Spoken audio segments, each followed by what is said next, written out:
주시는 하나님 말씀은 사사기서 13장 1절에서 3절까지 나왔는데 5절까지입니다.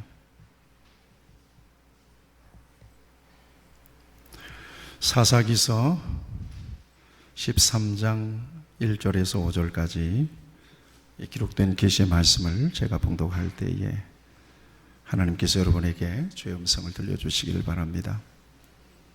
이스라엘 자손이 다시 여호와의 목전에 악을 행하였으므로 여호와께서 그들을 40년 동안 블레셋 사람의 손에 넘겨주시니라. 소라 땅의 단 지파의 가족 중에 마누아라 이름하는 자가 있더라. 그의 아내가 임신하지 못하므로 출산하지 못하더니 여호와의 사자가 그 여인에게 나타나서 그에게 이르시되 보라, 네가 본래 임신하지 못하므로 출산하지 못하였으나 이제 임신하여 아들을 낳으리니 그러므로 너는 삼가 포도주와 독주를 마시지 말며 어떤 부정한 것도 먹지 말지니라. 보라, 네가 임신하여 아들을 낳으리니 그의 머리 위에 삭도를 대지 말라. 이 아이는 태에서 나옴으로부터 하나님께 바쳐진 나시림이 됨이라. 그가 블레셋 사람의 손에서 이스라엘을 구원하기 시작하리라 하시니. 아멘. 오늘은 구별됨의 복과 사명이라는 제목으로 함께 저와 여러분들이 은혜 받기를 바랍니다. 이 말씀을 묵상하는 중에 제가 문득 중학교 시절이 떠올랐습니다. 중학교 시절에 제가 친한 친구가 셋이 있었는데 그 친구가 당시로서는 명문으로 알려진 금호 공고에 학교에 추천을 받아서 진학을 했습니다. 굉장히 부러웠습니다. 당시만 해도 실업계 고등학교 굉장히 인기가 있었던 때입니다. 빨리빨리 고등학교 졸업하고 취직을 해서 돈을 벌어야 하니까.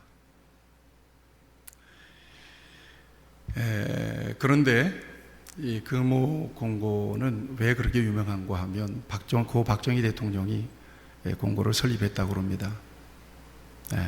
그리고 그 고등학교를 졸업하면 100% 기업에 취직이 됐습니다. 그리고 무엇보다도 그 고등학교는 3년 동안 장학금을 주고요. 전부 다 전 학생들이 기숙사 생활을 했습니다. 당시의 중학생들로서는 굉장히 선망의 대상이 됐던 학교입니다. 무엇보다도 그 고등학교는 마치 사관생도들이 입는 그 제복을 전 학생들에게 입혔습니다. 그 제복이 그렇게 멋있을 수가 없었습니다. 저는 열심히 고등학교를 가려고 입시 준비하고 있는데 이 친구들은 벌써 합격을 해서 금호 공고에 제복을 입고 딱 학교에 나타난 것입니다. 학교로서도 굉장히 자랑스럽죠. 이 아들이 운동장에 학생들이 다 모였는데 내 친구 세 아이들이 친구들이 제복을 금호 공고 제복을 딱 입고 모자까지 딱 쓰고 무슨 사관생도 같아요. 쓰고 학생들 앞에 자랑스럽게 서 있는데 교장 선생님이 그 아이들을 칭찬하고 그 모습이 얼른 떠올랐습니다. 굉장히 당시에 부러웠던 순간이었습니다. 그 아이들도 굉장히 자랑스러운 모습으로 학생들 앞에 섰고 그 모습이 굉장히 돋보였던 기억이 있습니다. 다른 사람과 비교되고 돋보이는 것에는 굉장한 매력이 있는 것을 저와 여러분들이 잘 아실 것입니다. 그래서 사람들은 스펙을 쌓고 신분 상승을 위해서 피나는 노력을 하는 것입니다.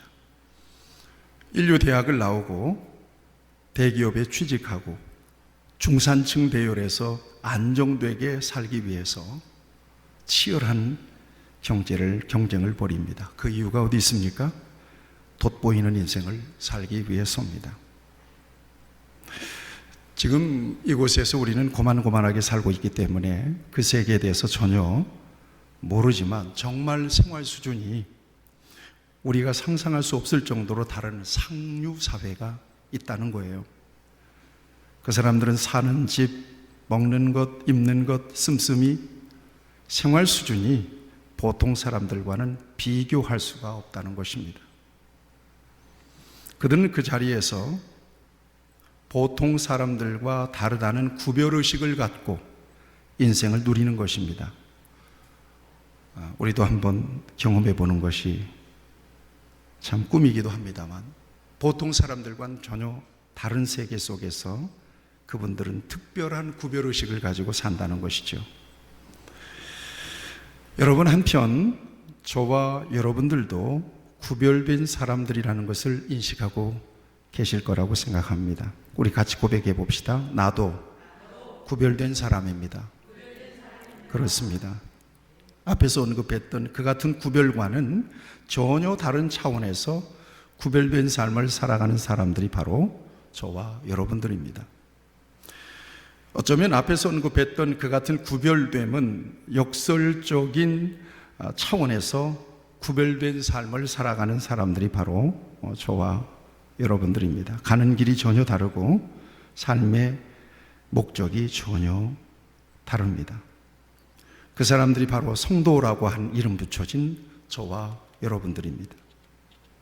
다시 한번 고백했으면 좋겠습니다. 나는 성도입니다. 나는 하나님께서 구별하신 사람입니다. 그렇습니다. 나는 성도요. 나는 하나님께서 특별하게 구별해내신, 다른 사람들과 완전히 차별해내신 그런 하나님의 백성입니다. 성도는 세상 사람들과는 전혀 다른 역설적인 삶으로 구별된 사람들입니다. 세상 사람들은 넓은 길로 가지만 성도는 좁은 길을 선택해서 가는 사람들입니다. 세상 사람들은 가치와 목적을 땅에 두고 살지만 성도는 하늘과 영원의 목적을 두고 살아가는 사람들입니다. 세상 사람들은 자신의 공로를 드러내며 박수를 받지만 성도는 오른손이 한 일을 왼손이 모르게 하는 은밀한 선행을 베푸는 인생을 살아가는 사람들입니다. 세상 사람들은 욕심껏 가지려고 하지만 성도는 가진 것조차도 내려놓으며 사는 사람들입니다. 세상 사람들은 대접받기를 좋아하지만 성도는 대접하기를 좋아하는 사람들입니다. 세상 사람들은 높은 곳을 선호하지만 성도는 낮은 곳에서 처하기를 좋아하는 사람들입니다. 세상 사람들은 잘 사는 데 목적이 있지만 성도는 잘 죽는 데 목적이 있는 사람들입니다. 완전히 구별은 구별인데 역설적으로 특별하게 구별해낸 사람들이 바로 저와 여러분들이라고 하는 것입니다. 예수님은 이같이 성도, 구별된 사람으로서의 구별됨을 다음과 같이 정리해서 우리에게 말씀을 통하여 가르쳐 주셨습니다. 그러므로 누구든지 남에게 대접을 받고자 하는 대로 너희가 남을 대접하라. 이것이 율법이요 선지자니라. 먼저 섬기라는 것이죠. 누구든지 나를 따라오려거든 자기를 부인하고 자기 십자가를 지고 나를 따를 것이니라. 자기 십자가를 기꺼이 져야 된다는 것입니다. 이것이 성도로서 구별된 사람의 삶이라고 가르쳐주고 계십니다. 나는 너희에게 이르노니 악한 자를 대적하지 말라. 누구든지 내 오른편 뺨을 치거든 왼편도 돌려대며 또 너를 송사하여 속옷을 가지고자 하는 자에게 겉옷까지 가지게 하며 또 누구든지 너로 억지로 오리를 가게 하거든 그 사람과 심리를 동행하고 내게 구하는 자에게 주며 내게 꾸고자 하는 자에게 거절하지 말라. 또 내 이웃을 사랑하고 내 원수를 미워하라 하였다는 것을 너희가 들었으나 나는 너희에게 이르노니 너희 원수를 사랑하며 너희를 핍박하는 자를 위하여 기도하라. 이렇게 영적으로 구별된 성도들의 삶을 정리해서 가르쳐 주고 있습니다. 세상에서의 구별과는 전혀 다른 차원의 구별입니다. 이것이 바로 영적인 구별됨이고, 이 같은 영적인 구별됨의 모델이 바로 우리 예수님이셨음을 성경은 우리에게 말씀해 주고 있습니다. 예수님께서 십자가를 지시기 위해서 예루살렘에 올라가시려고 하는 시점에서 한 여인이 아들들을 데리고 와서 예수님께 절하며 청탁을 했습니다. 이 두 아들을 주의 나라에서 하나는 주의 우편에 하나는 주의 좌편에 앉게 하소서. 야고보와 요한의 어머니입니다. 그러자 열 제자가 듣고 그 두 형제에 대해 분이 여깁니다. 이때 예수님께서 하신 말씀입니다. 너희 중에는 그렇지 않아야 하나니 너희 중에 크고자 하는 자는 너희를 섬기는 자가 되고, 너희 중에 누구든지 으뜸이 되고자 하는 자는 너희의 종이 되어야 하리라. 인자에 온 것은 섬김을 받으려 함이 아니라 도리어 섬기려 하고 자기 목숨을 많은 사람의 대속물로 주려 함이니라. 영광을 얻기 위해 원하는 제자들에게 오히려 역설적인 섬김의 삶, 종의 삶을 요구하신 것입니다. 자신도 섬김을 받으러 이 땅에 오신 것이 아니라 오히려 섬기러 왔다고 밝혀주고 계십니다. 예수님이 친히 성도로 제자로 구별하신 구별된, 영적으로 구별된 사람들의 모델이 되셨음을 이 말씀은 우리에게 증거해 주고 있는 것입니다. 그래서 당시 총망받던 바울도 예수님을 만나고는 전혀 역설적인 구별의식을 가지고 일생을 살았음을 그는 고백합니다. 그러나 무엇이든지 내게 유익하던 것을 내가 그리스도를 위하여 다 해로 여길 뿐더러 또한 모든 것을 해로 여김은 내 주 그리스도 예수를 아는 지식이 가장 고상하기 때문이라. 내가 그를 위하여 모든 것을 잃어버리고 배설물로 여김은 그리스도를 얻고 그 안에서 발견되려 함이니 내가 가진 의의는 율법에서 난 것이 아니요 오직 그리스도를 믿음으로 말미암은 것이니 곧 믿음으로 하나님께로부터 난 의라. 내가 그리스도와 그의 부활의 권능과 그 고난에 참여함을 알고자 하여 그의 죽으심을 본받아 어떻게 해서든지 죽은 자 가운데서 부활에 이르려 하노니 내가 이미 얻었다 함도 아니요 온전히 이루었다 함도 아니라 오직 내가 그리스도 예수께 잡힌 바 된 그것을 잡으려고 달려가노라. 그는 장래가 촉망받던 사람이었습니다. 그대로 가면 유대의 높은 권위를, 종교적 권위를 누리면서 일생을 살아가는데 부족함이 없었던 그런 사람이었습니다. 그러나 예수님을 만나고 난 뒤에 그는 모든 것들을 배설물로 내어버렸습니다. 그리고 오직 죽은 자 가운데서 부활에 이르려고 하는 하나님의 나라 영적인 가치를 바라보며 표대를 바라보며 일생을 달려간다고 그는 고백하고 있는 것입니다. 전혀 역설적으로 그는 구별된 사람이 된 것입니다. 세상 것을 배설물처럼 버리고 예수 그리스도의 부활과 영생의 표대가 되어서 달려가기를 원하는 사람으로 완전하게 그는 바뀌었던 것입니다. 찬송가 94장 주 예수보다 귀한 것 없네. 우리 1절만 같이 했으면 좋겠습니다. 시작. 주 예수보다도 귀한 것은 없네. 이 세상 부귀와 이 세상 부귀와 바꿀 수 없네. 영죽을 내신 돌아가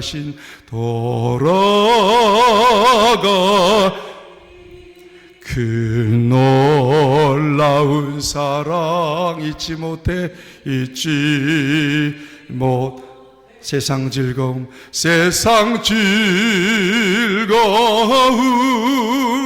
다 버리고 세상 자랑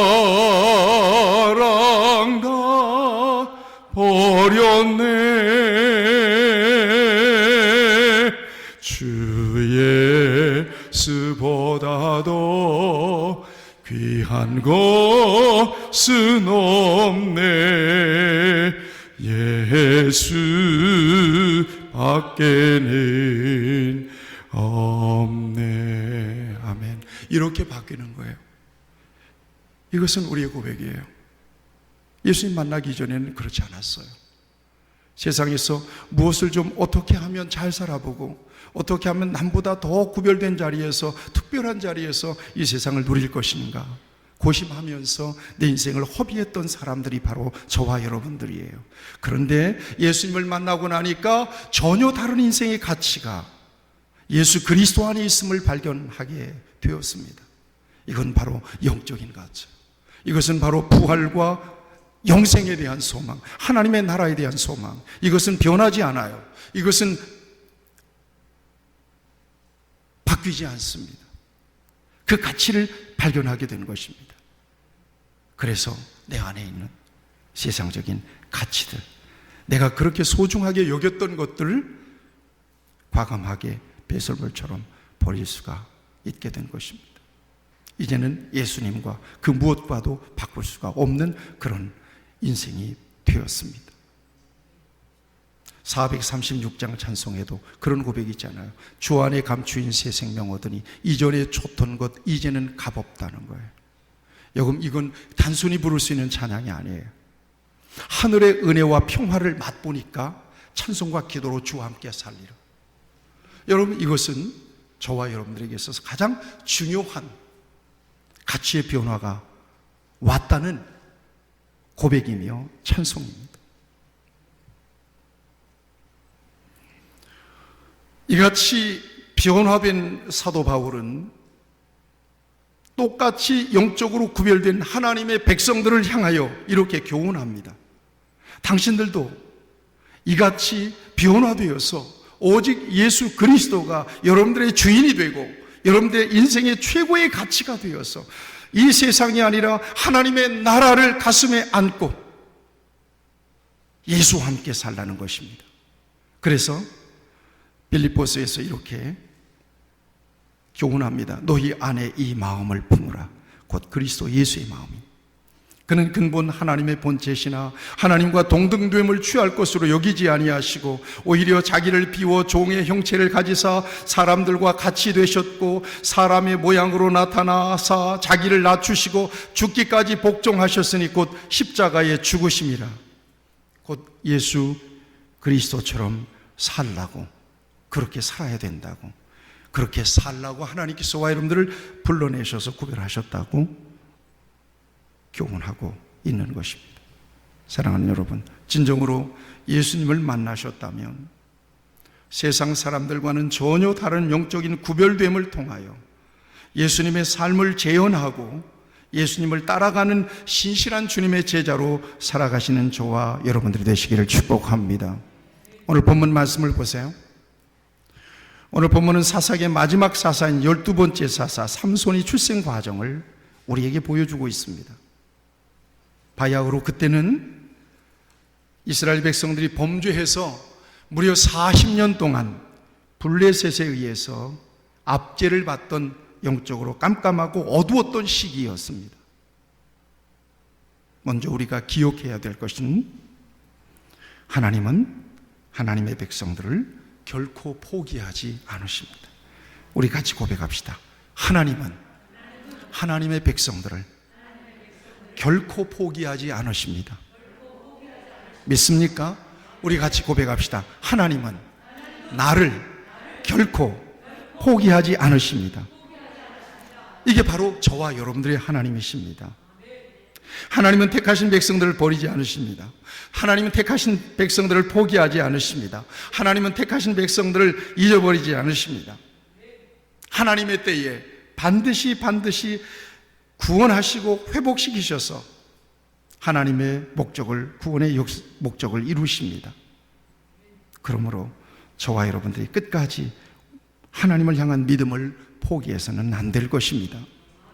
이때에 영적인 어두움이 40년 동안 지속이 되었습니다. 이스라엘 백성들이 하나님을 향한 이 믿음의 정체성까지도 희미해졌습니다. 그 40년 동안의 압제 속에서 이스라엘 백성들이 하나님 앞에 구원을 호소하며 기도했다는 기록이 없습니다. 그 정도로 이 사사시대의 마지막에 이스라엘 백성들은 영적으로 저 바닥까지 내려간 것입니다. 하나님을 부르지도 않습니다. 하나님께 구원을 호소하지도 않습니다. 그렇지만 하나님은 그 백성들을 포기하지 않으신다고 저와 여러분들이 오늘 이 말씀 속에서 다시 한번 깨닫고 고백합니다. 바로 그 시기에 하나님은 소라 땅 단지파 마누아라고 하는 사람에게 희망적인 소식을 전해줍니다. 마누아가 장가를 들었는데 아기가 생기지 않습니다. 물론 지금도 그렇습니다만 당시에는 애가 생기지 않는 것은 굉장한 어려움이었습니다. 그런데 어느 날 하나님의 사자가 마누아의 아내에게 아들을 낳을 것이라고 하는 소식을 전해 주었습니다. 그리고 그 아이를 임신한 후에는 삼가, 포도주와 독주를 마시지 말고 어떤 부정한 것도 만지지 말라고 명령합니다. 그리고 그 아들을 낳으면 머리에 삭도를 대지 말라고 명령합니다. 그 이유는 5절 말씀에서 밝혀주십니다. 5절 말씀을 다 같이 보시죠. 5절 말씀을 다 같이 읽겠습니다. 시작. 보라, 네가 임신하여 아들을 낳으리니 그의 머리 위에 삭도를 대지 말라.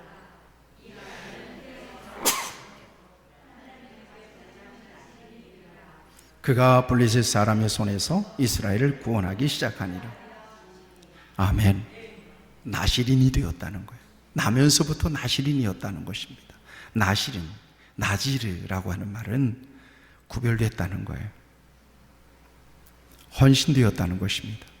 하나님께서 그를 완전하게 하나님의 목적을 위해 사용하기 위하여 완전하게 나면서부터 구별하신 거예요. 아니죠. 나기 전부터 구별하신 거예요. 그래서 부정한 것은 만지지도 말아야 하고요, 먹지도 마시지도 말아야 한다고 분명히 말씀해 주십니다.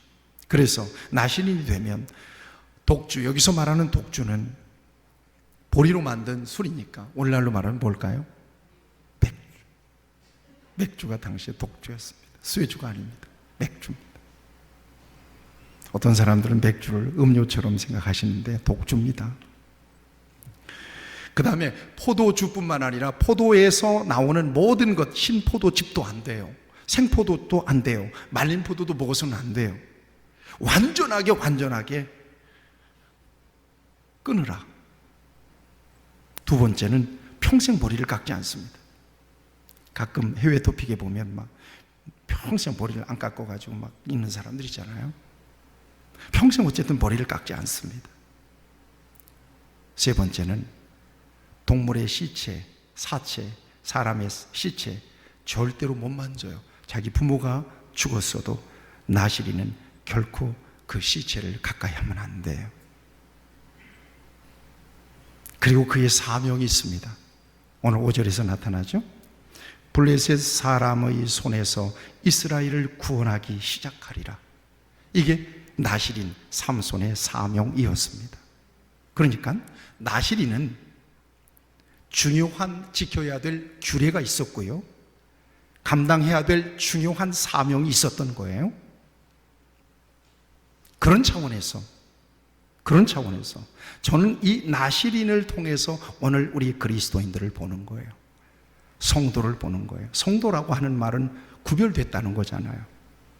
구별된 성도들과 어쩌면 나실인이 이렇게 닮아 있는가, 어쩌면 나실인이 이렇게 성도들과 그 신분과 사명이 중첩되어 있는가 하는 것을 발견하게 된 것입니다.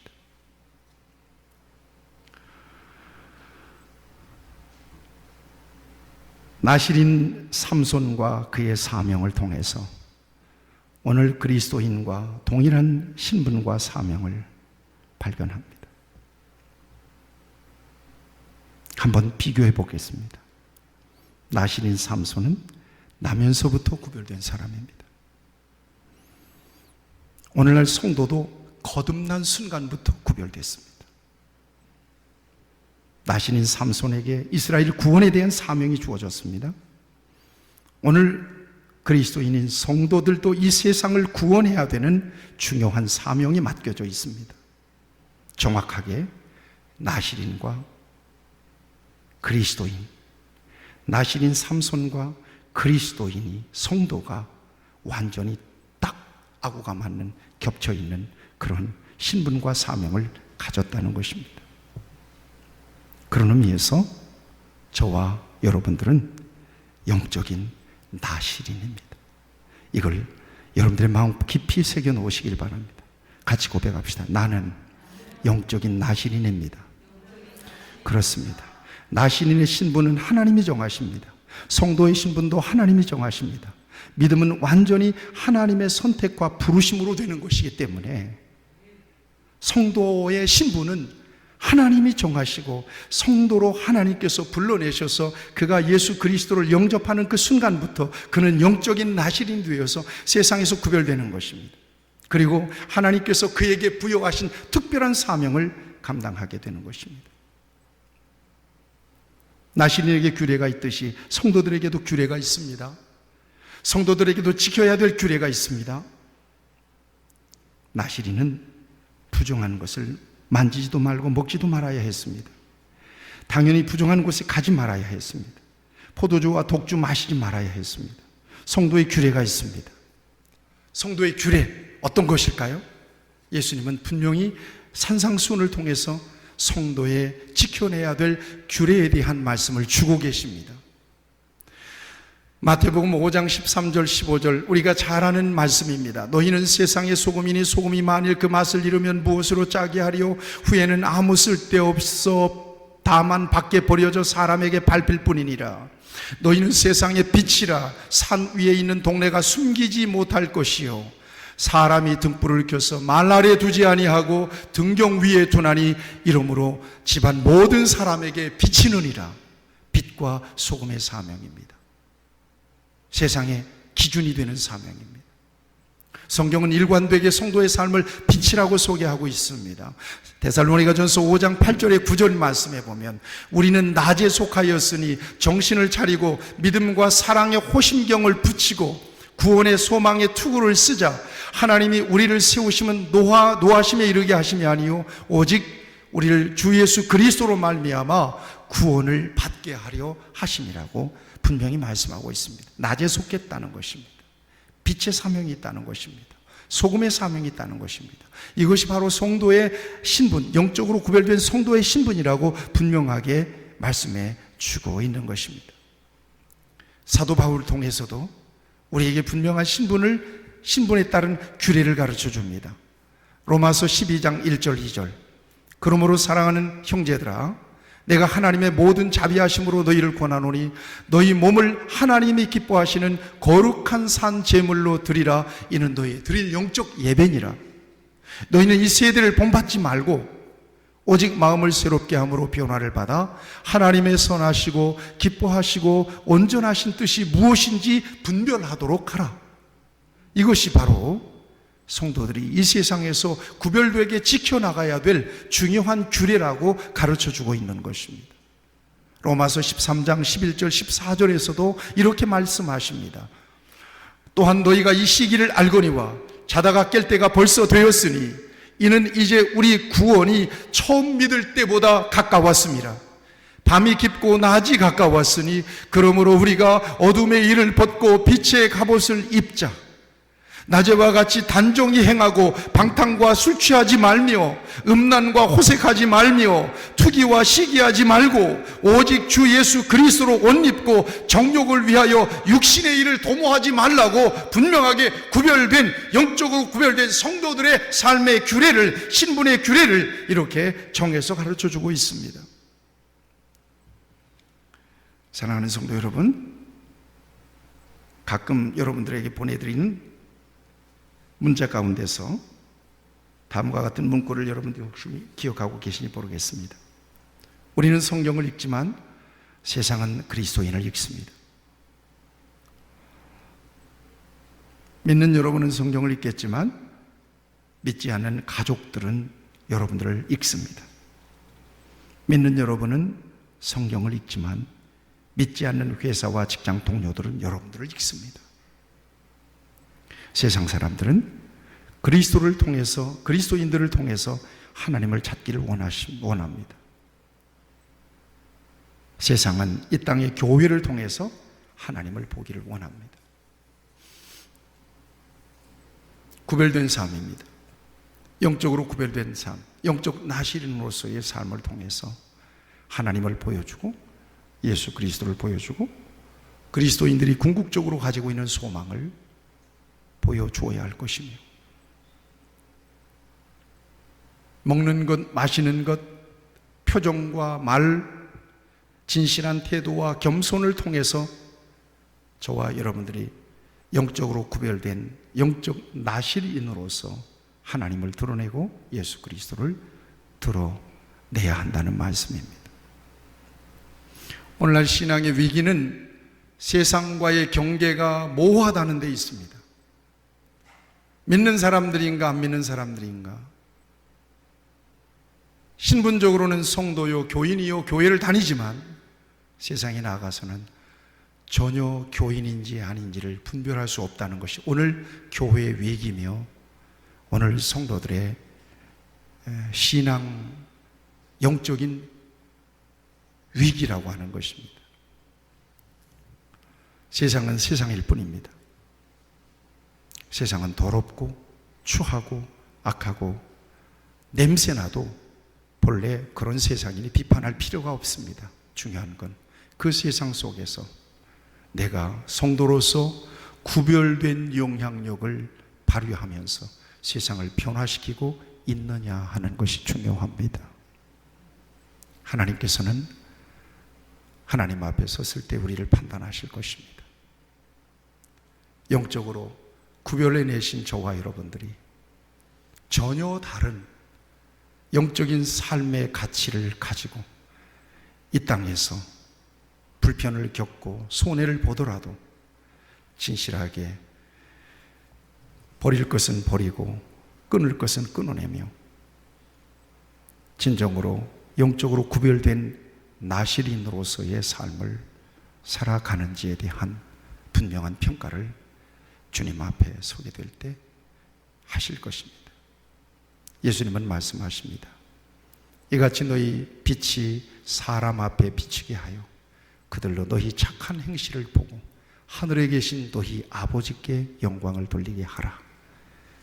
이것이 영적으로 구별된 영적인 나실인 그리스도인들에게 하나님께서 우리에게 주신, 주님께서 우리에게 주신 지엄하신 명령입니다.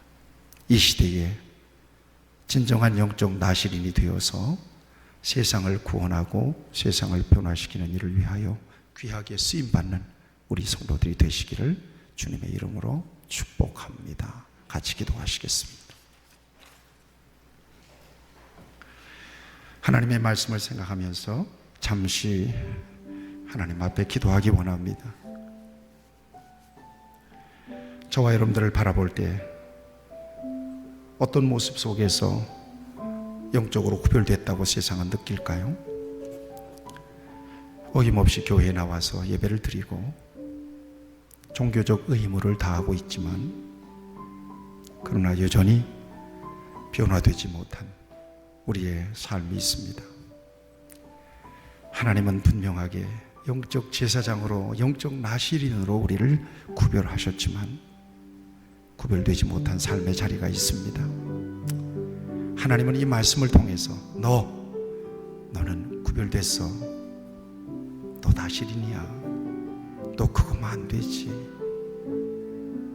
그 정도는 끊어내야지. 거기 가면 안 돼. 그걸 해서는 안 되지.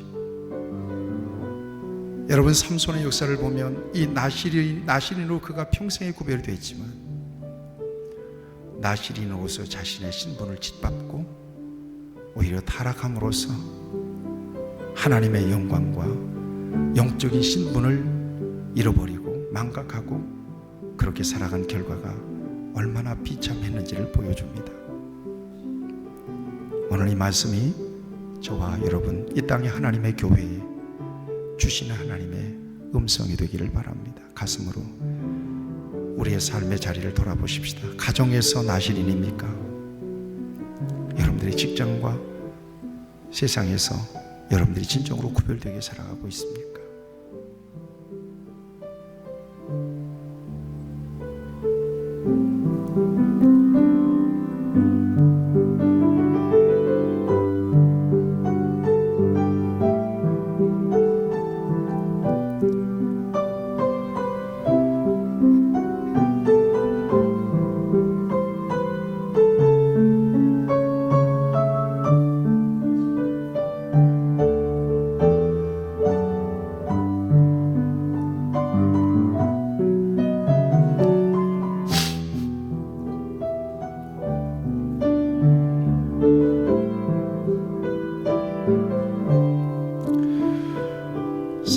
하나님 아버지, 죄악과 절망이 가득한 세상에서 우리를 하나님의 거룩한 백성으로 불러주신 은혜가 얼마나 감사한지요.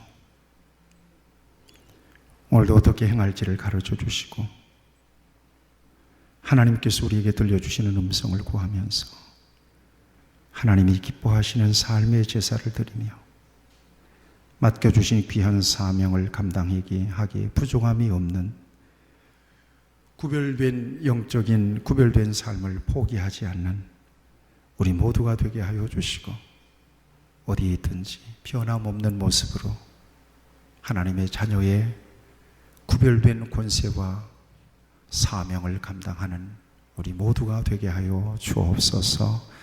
예수님의 이름으로 기도하옵나이다. 아멘.